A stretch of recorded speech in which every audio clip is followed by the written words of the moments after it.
Everyone, दृष्टि teaching exam YouTube channel पे आप सभी का हार्दिक स्वागत है। तो आज हम लोग थोड़ा सा टीचिंग एग्जाम्स के बारे में आज हम लोग चर्चा करेंगे कि आखिर में हमारे इंडिया में कौन कौन से टीचिंग एग्जाम्स होते हैं, हमें कौन से प्रिपरेशन करने में लग जाना चाहिए, आखिर पात्रता परीक्षा क्या होती है और हमारे इंडिया में जनरली कौन कौन सी पात्रता परीक्षाएं होती हैं। हम लोग आज उन सब चीज़ों पर चर्चा करेंगे। पहले तो मैं बता दूं कि आपने अभी 7 जुलाई 2024 का आपने सीटेट का पेपर दिया होगा और ज़्यादातर बच्चों को, क्योंकि अभी आंसर की आया नहीं है और ज़्यादातर बच्चों को अभी से ही ये तो अनुमान हो गया होगा कि हम लोग कितना स्कोर कर पा रहे हैं। तो सबसे पहले हम लोग थोड़ा सा सीटेट क्वालिफाई करने पे जो स्कोर है हम लोग थोड़ा सा उस पे चर्चा करेंगे। तो आइए हम लोग थोड़ा सा देखते हैं कि सीटेट कितने मार्क्स होते हैं जब आप क्वालिफाई करते हो। ठीक है, तो देखिए, पहले तो जो सीटेट की परीक्षा होती है वो आपके 2 लेवल पर होती है। एक होता है आपका लेवल फर्स्ट और एक होता है आपका लेवल सेकंड। ठीक है, लेवल सेकंड। अब जो लेवल फर्स्ट होता है यानी कि इसमें आपका प्राइमरी लेवल का होता है। ये प्राइमरी यानी कि आपका ये प्राथमिक स्तर पर होता है, प्राथमिक स्तर पे होता है।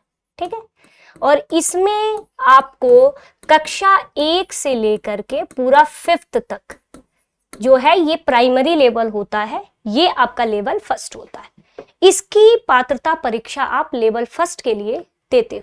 ठीक है, अब लेवल 2 आता है। लेवल 2 आपका जूनियर के लिए होता है, जूनियर के लिए होता है ना, जूनियर के लिए होता है।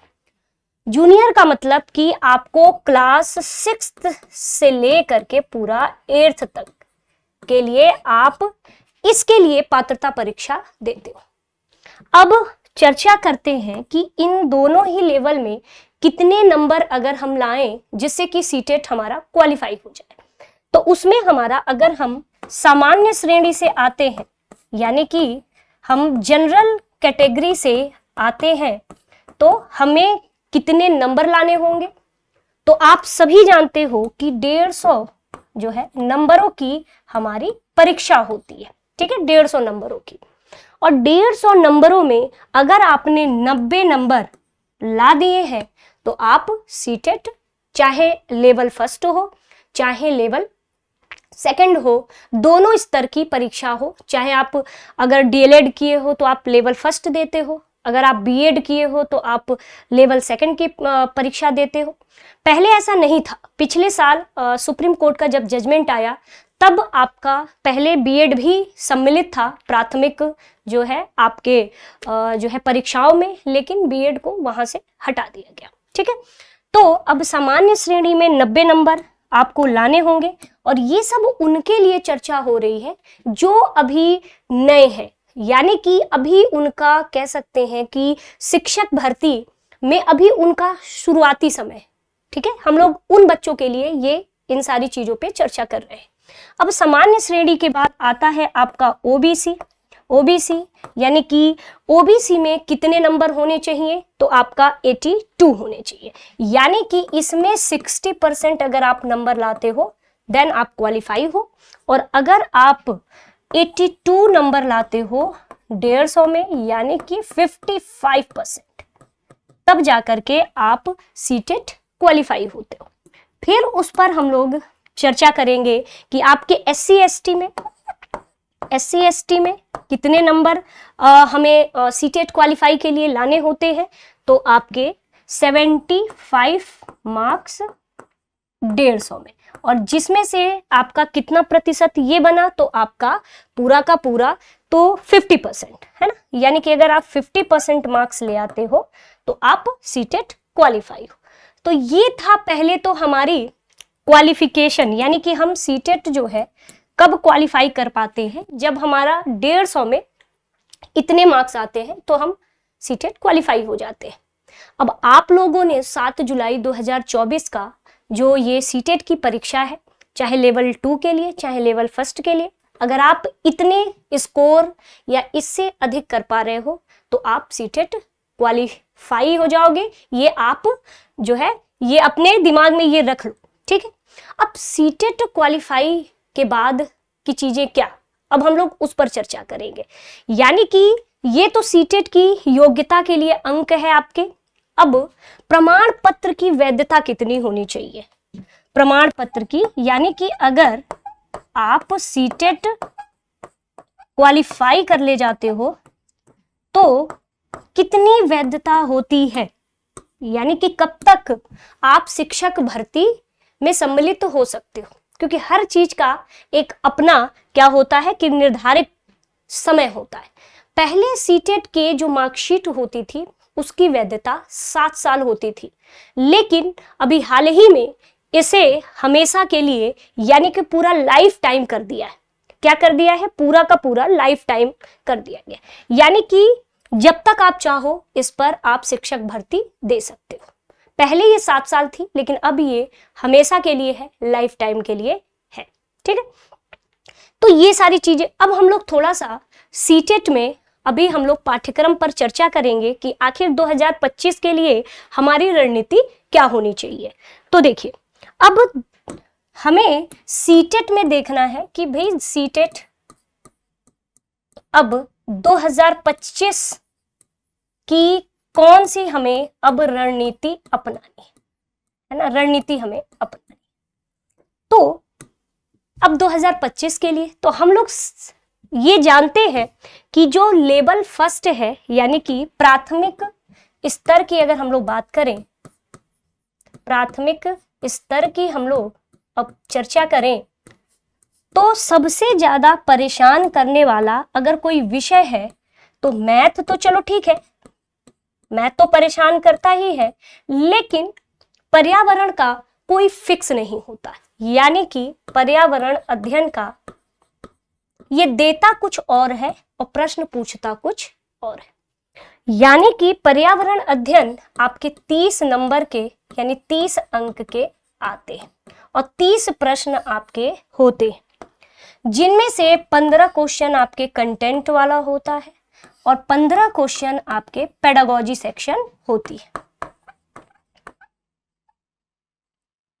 ठीक है, पेडागोजी होती है। इस बार मैं आपको बता दूं स्टूडेंट्स कि इस बार जो 7 जुलाई 2024 को पर्यावरण का जब पेपर आपको मिला होगा तो उसमें कुछ क्वेश्चंस ऐसे थे जिसको आपने कभी सोचा नहीं होगा।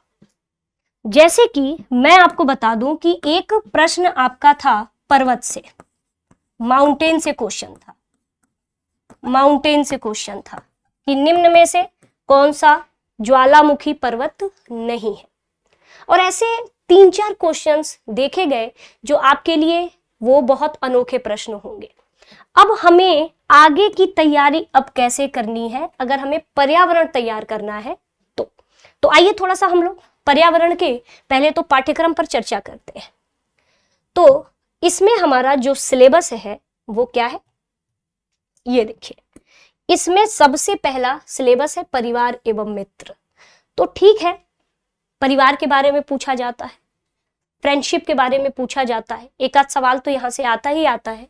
सबसे ज्यादा जो ये संबंध है यानी कि ये जो रिलेशन है, यहाँ से थोड़ा सा रीजनिंग बेस आता है, यानी संबंध आप पहचान पा रहे हो कि नहीं, यहाँ से क्वेश्चन इस तरह से पूछा जाता है। जैसे कि पूछ देगा कि सामने आपने अपने भाई, जो सामने व्यक्ति है वो आपकी माँ का भाई है और जो बी है वो आपके माँ के भाई की माँ है, तो आपकी क्या लगेगी, तो भाई नानी लगेंगी। तो इस तरह के क्वेश्चंस संबंधों में आजकल पूछे जाते हैं, मतलब एकदम रीजनिंग बेस्ड, ठीक है। चलिए, कार्य एवं खेल भी देख लीजिए। अब जंतु में, जंतु है और पौधे, ये पूरे 4 क्या है, सब थीम है। पूरे 6 थीमों से आपके क्वेश्चंस पूछे जाते हैं, जिसमें से ये 4 सब थीम है यानी उप थीम है इसके अंतर्गत, ठीक। भोजन है, आश्रय है, जल है, यात्रा भ्रमण है, चीजें जो हम बनाते हैं और करते। अब जैसे देखिए, आप एनसीएफ के बारे में जानते ही होंगे, एनसीएफ 2005, इसने कहा कि भाई ईवीएस क्या है, एकीकृत विषय, एकीकृत विषय। यानी कि इसमें क्या क्या जोड़ दिया गया है, तो पर्यावरण अध्ययन जोड़ा गया है, पर्यावरण अध्ययन जोड़ा गया है, यहां तक कि आपके विज्ञान को जोड़ा गया है, सामान्य विज्ञान को जोड़ा गया है, यानी कि ये विज्ञान भी आता है, इसमें साइंस आता है। और तीसरा है आपका सामाजिक विज्ञान, सामाजिक विज्ञान, यानी कि पूरे ये 3 आपके विषय को मिलाकर पर्यावरण अध्ययन बनाया गया है। तो भाई ये तो आपके एनसीएफ 2005 में ही ये बात कह दी गई थी। अब कुछ अलग पेपर में नहीं आ रहा है, जो चीजें दी गई थी उसी पैटर्न से पेपर आ रहा है। जैसे कि कुछ बच्चे हैं या ज्यादातर बच्चे एनसीईआरटी की किताबों पर निर्भर रहते हैं और निर्भर रहना भी चाहिए, लेकिन हम लोग जो एनसीईआरटी की किताबें हमें पढ़नी चाहिए वो हम नहीं पढ़ते। जो फाइट होता है वो असल में अगर 15 क्वेश्चन कंटेंट का आ रहा है तो उसमें 10 प्रश्न तो हूबहू आपको घुमा फिरा करके एनसीईआरटी जो कि आपके क्लास 3rd से लेके 5th तक में आपको कम से कम ज्यादा नहीं 5-6 सवाल आपको मिल जाएंगे। लेकिन उस 5-6 सवाल के बाद का क्या, अब वो प्रश्न आ कहां से रहे हैं, सबसे बड़ी जो है सोचने वाली बात है। और आजकल बच्चों की निर्भरता इस पे ही है कि हमने स्लॉथ पढ़ लिया, हमने हाथी पढ़ ली, हमने टाइगर पढ़ लिया, बस। यानी कि हमने क्लास 3 से लेके हमने 5th तक की एनसीईआरटी ईवीएस की पढ़ ली, बस हमारा ईवीएस का काम यानी हमारी ईवीएस की तैयारी कंप्लीट हो गई। लेकिन अब ऐसा नहीं है। जो 2025 का पेपर देखने को अगर आपको मिलेगा सीटेट का, वो और भी अलग होगा। यानी कि अब आपको क्या रणनीति बनानी है सीटेट 2025 के लिए, तो रणनीति ये बनानी है कि अब आप बेशक एनसीईआरटी पढ़िए, आप एनसीईआरटी पढ़िए, लेकिन अब आपको इस एनसीईआरटी को कुछ इस तरीके से पढ़ना होगा। अब वो क्या है, तो वो कुछ इस तरीके से है कि आप क्लास 3rd से लेके 5th की ईवीएस की एनसीईआरटी पढ़िए। अब आजकल तो आप जानते ही हो कि 3rd की तो अब ईवीएस की एनसीईआरटी आपको प्राप्त भी नहीं होगी, तो जनरली 4th 5th की एनसीईआरटी पढ़िए, अब वो भी किसकी, ईवीएस की। अब उसके बाद क्या, उसके बाद एटलीस्ट आपको 6th 7th और 8th तक की एनसीईआरटी आपको पढ़नी होगी। और ये एनसीईआरटी ध्यान रखिएगा, क्योंकि कई सवाल ऐसे आए हैं, जैसे कि पिछली बार एक जोहर करके सवाल आया था आपके एनसीईआरटी में, आपको मालूम होना चाहिए कि वो क्लास 8th की एनसीईआरटी में दिया गया है, वो भी किसमें, सोशल स्टडी में। एक प्रश्न आपका आया था कि गंगा नदी से आपका रिलेटेड अभी यही मुझे लग रहा है कि जो जनवरी में पेपर हुआ था, तो वो भी आपके एसएसटी के, जो कि आपके क्लास 6 की एसएसटी के किताब से आया हुआ था। तो अब हमें 3rd से 5th ईवीएस की एनसीईआरटी तो हमें तैयार करनी ही करनी है 4-5 सवालों के लिए, सिर्फ 4-5 सवालों के लिए, ज्यादा सवाल यहां से अब नहीं पूछे जाएंगे आपसे, ठीक है। अब हमें 6th 7th 8th की जो एनसीईआरटी है, इसकी हमें एसएसटी और साथ में आपका साइंस, इन दोनों को अब पढ़ना है। अभी तक आपने पढ़ा, ठीक है, अभी तक यहां तक कि याद करिए सिंधु, अभी आप जब मुझे लगता है कि आप अगस्त वाला पेपर सॉल्व करो, अगस्त नहीं, इस बार जो है 7 जुलाई नहीं, आपका वही जनवरी वाला पेपर सॉल्व करो आप। उसमें से क्लास 6 की हिस्ट्री, हमारे अतीत हिस्ट्री से एक सवाल पूछा गया है। जब ईवीएस आपका एसएसटी, साइंस और इन्वायरमेंटल स्टडी, ये तीनों को जोड़ के बनाया गया है, तो हम क्यों भेदभाव करेंगे कि सिर्फ 3rd से 5th की ईवीएस की एनसीईआरटी पढ़ लिया, बस हमारा तो जो है एकदम सब कुछ तैयार हो गया। तो ऐसा अब नहीं करना है आपको 6 की एनसीईआरटी की साइंस की किताब भी एक बार, जो कि आपको थीम से जो रिलेटेड लगे, जैसे कि हम लोग फाइबर्स पढ़ते हैं, रेशा पढ़ते हैं। अब ये रेशा किससे आता है, तो चीजें जो हम बनाते हैं, करते हैं, उस थीम से आप कोरिलेट कर सकते हो। आप खुद सोचो कि अगर क्लास 6 की हम साइंस की किताब पढ़ रहे हैं और एसएसटी की किताब पढ़ रहे हैं तो आखिर में कौन सा चैप्टर जो हमारे 6 थीम है उससे रिलेटेड हो सकता है। नहीं तो आप परेशान नहीं होइए, एक वीडियो मैं आपके लिए फिर से लेकर के आऊंगी कि आखिर में एनसीईआरटी के कौन कौन से चैप्टर को हम कंप्लीट करें जिससे कि हमारा वो थीम जो है 6 थीम है वो आपका कंप्लीट हो जाए। ठीक है, यहां तक कि 7th की सिर्फ एसएसटी ही नहीं, साइंस और एसएसटी दोनों आपको तैयार करना है। और साइंस के सारे चैप्टर नहीं तैयार करने होते, कुछ ही चैप्टर होते हैं। ठीक है, और 8th के भी कुछ ही चैप्टर्स होते हैं। और जो है चाहे वो एसएसटी हो चाहे वो आपका जो है साइंस हो। तो अब आपको एनसीईआरटी बेशक तैयार करिए, लेकिन आप इसे मत भूलिए। आप साइंस के कुछ चैप्टर तो पढ़ लेते हो, जैसे प्लांट्स पढ़ लेते हो, एनिमल्स पढ़ लेते हो, ये सारी चीजें पढ़ लेते हो, लेकिन आप एसएसटी को छोड़ देते हो।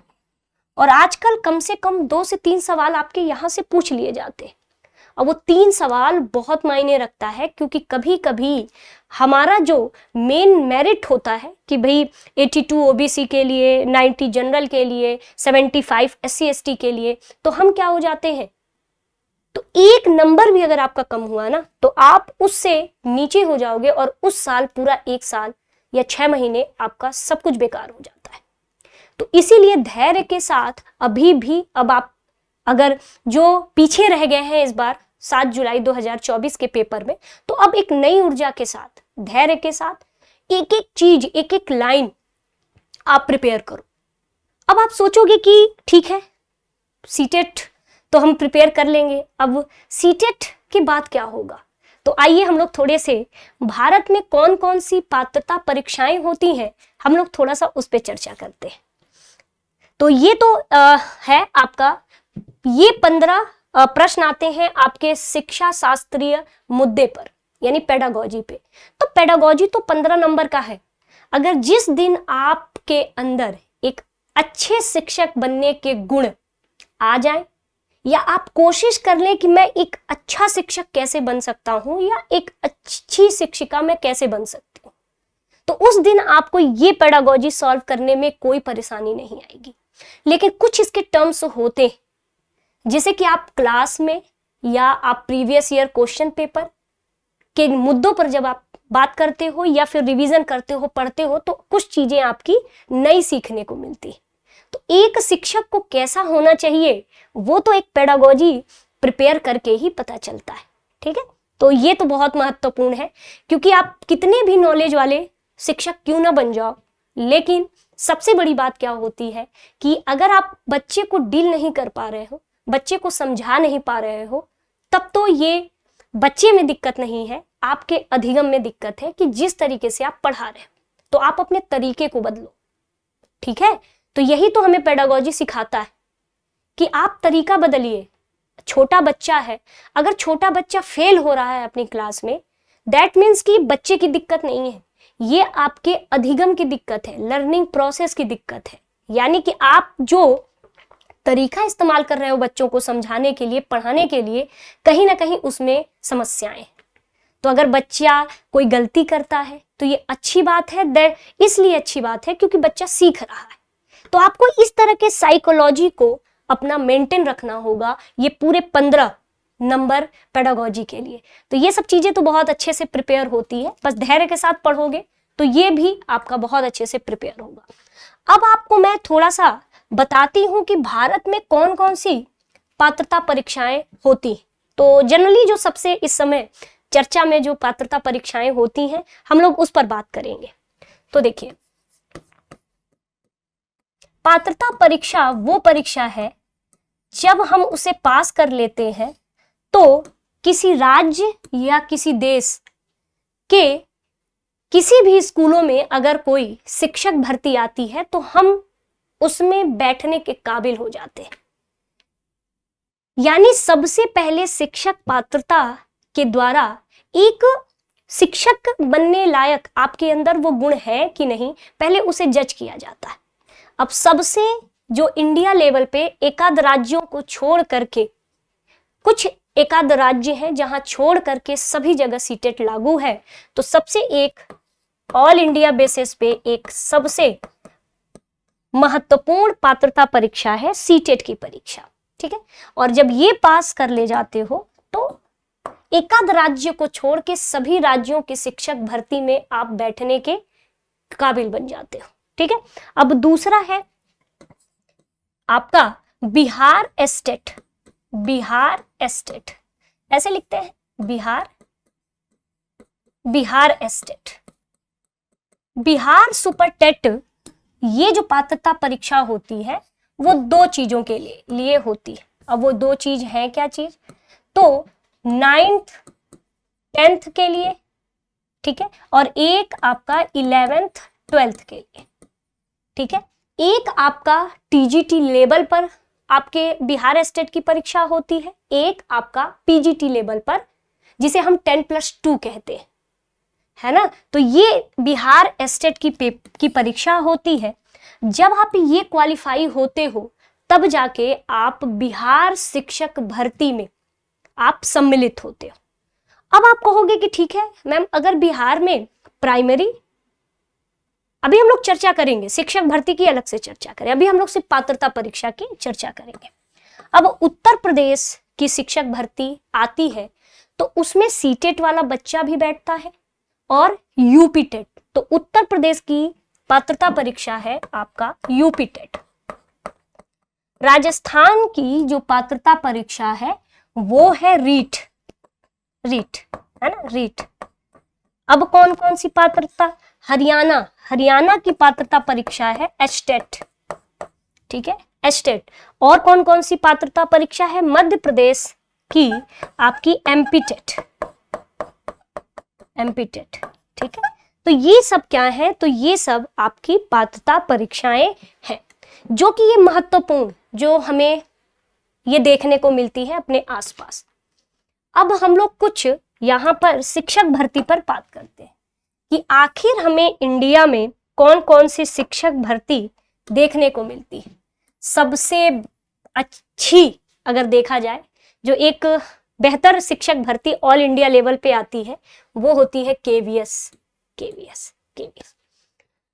केंद्रीय विद्यालय की जब ये परीक्षा आपकी अभी 2022 में हुई थी, फिर इससे पहले 2018 में आई थी।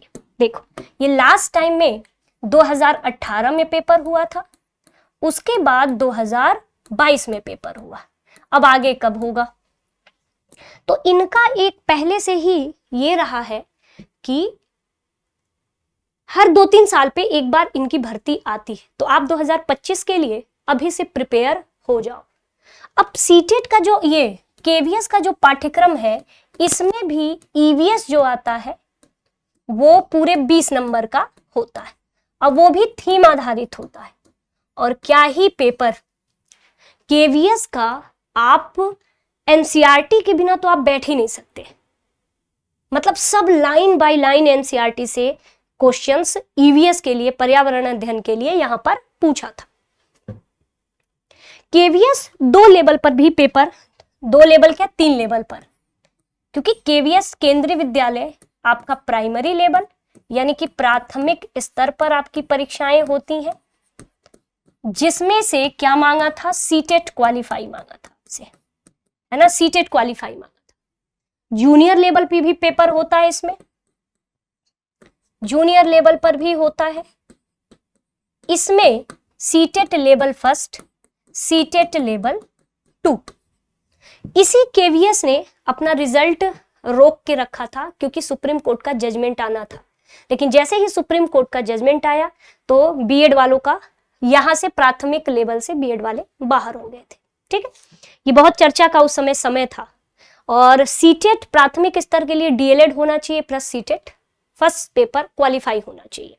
अब बात आते हैं आपके टीजीटी लेवल पर। टीजीटी लेवल पर तो टीजीटी में भी आजकल सबसे ज्यादा रहता है कि भाई जूनियर लेवल में बीएड होना चाहिए और इसमें बीएड के साथ साथ सीटेट पेपर 2 भी क्वालिफाई होना चाहिए। और पीजीटी में ऐसा नहीं है, लेकिन टीजीटी में आपका पेपर सीटेट पेपर 2 क्वालिफाई होना चाहिए, साथ में बीएड। एटलीस्ट अगर कोई बच्चा बीएड किया हुआ है तो उसे ये जूनियर लेवल यानी सीटेट पेपर 2 अभी से ही क्वालिफाई करके रख लेना होगा, बहुत ज़रूरी है। ठीक है, क्योंकि आजकल बहुत सारी चीज़ों में बदलाव आते हैं या हो सकता है कि इन फ्यूचर आ जाए। ठीक है, अब आपका केवीएस के पेपर के बाद आपका आता है DSSB, दिल्ली का है ये एग्जाम, DSSB। इसमें भी अभी तक प्राइमरी लेवल पर भर्ती नहीं आई है, इसलिए प्राइमरी वाले बच्चों आप इसके लिए प्रिपेयर लगातार करते रहिए, क्योंकि जब वैकेंसीज आ जाती हैं तो हम लोग क्या करते हैं कि बस ऊपर ऊपर की चीजें पढ़ लेते हैं, बहुत डेप्थ नॉलेज हमें नहीं हो पाती है अपने विषय में। तो आप कोई भी चीज आपको नहीं देखना है, आप सिर्फ और सिर्फ हर विषय में डेप्थ नॉलेज रखिए, क्योंकि हर परीक्षाओं का पैटर्न, जब सीटेट का पैटर्न इतना ज्यादा वर्सेटाइल हो गया है तो आप खुद सोच सकते हो कि शिक्षक भर्ती का कितना वर्सेटाइल होगा, है ना। तो क्योंकि ऑलरेडी हमें इस बार जब केवीएस का पेपर था उसमें ईवीएस के क्वेश्चंस देखने जो बच्चे देखे उन्हें खुद लग रहा था कि 2018 तक तो जीएस के प्रश्न आते थे, अब तो मतलब कुछ अलग ही 6 थीम किस तरीके से पूछे जाते हैं। आप केवीएस का प्रीवियस ईयर क्वेश्चन देखिए, तब आपको समझ में आएगा। ठीक है, तो अब DSSB में भी वही आपका डीएलएड यानी बीटीसी साथ में सीटेट फर्स्ट पेपर क्वालिफाई होना चाहिए। तो अभी प्राइमरी में तो भर्ती नहीं देखने को मिली, लेकिन अभी हो सकता है कि फ्यूचर में देखने को मिले। ठीक, अब देखिए इसमें टीजीटी में क्या है।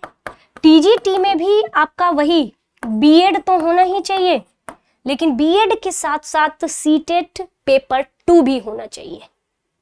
ठीक है, DSSB में। और पीजीटी में आप जिस विषय के लिए आप दे रहे हो, कोई भाई पॉलिटिकल साइंस से पीजीटी देता है, कोई हिस्ट्री से पीजीटी देता है, तो उस विषय में आपके पास मास्टर डिग्री और साथ में आपका बीएड जो है मास्टर डिग्री होना ही चाहिए। ठीक है, तो जो है टीजीटी पीजीटी में अगर हम सिर्फ टीजीटी की बात करें तो इसमें बीएड होना चाहिए, बाकी पीजीटी में आपकी मास्टर डिग्री होनी चाहिए। ठीक है, यानी कि पीजी होना चाहिए उस विषय से। अब DSSB शिक्षक भर्ती के बाद तीसरी हमें शिक्षक भर्ती इस बार एकलव्य मॉडल की दिखी थी, एकलव्य। ठीक है, इस बार बहुत बच्चों का यहां भी हुआ है, एकलव्य मॉडल आवासीय स्कूल, मॉडल आवासीय स्कूल। ये भी इस बार एक भर्ती हमें देखने को मिली थी, आवासीय विद्यालय। इसमें भी टीजीटी पीजीटी से आपकी भर्ती निकली थी। अब उसके बाद आता है नवोदय विद्यालय, एनवीएस की भर्ती हमें शिक्षक भर्ती में देखने को मिलती है, एनवीएस की भर्ती। अब हमें और कौन सी देखने को मिलती है, तो अब उत्तर प्रदेश में आते हैं। तो उत्तर प्रदेश में हमें एक जूनियर एडेड की भर्ती देखने को मिलती है यूपी में। अब जूनियर एडेड की लास्ट टाइम 2019 में आया था, मुझे लग रहा वही 21-21 में इसका पेपर हुआ था, 21 में। ठीक है, तो जूनियर एडेड एक यूपी में, उत्तर प्रदेश में, और ये बीएड वालों के लिए, ये भर्ती बीएड वालों के लिए, बीएड। अब जूनियर एडेड के बाद एक आता है Uttar Pradesh super TET, UP estate, ये एक शिक्षक भर्ती है, यूपी एस्टेट। और वर्ग और मध्य प्रदेश में भी शिक्षक भर्ती आपकी आती है।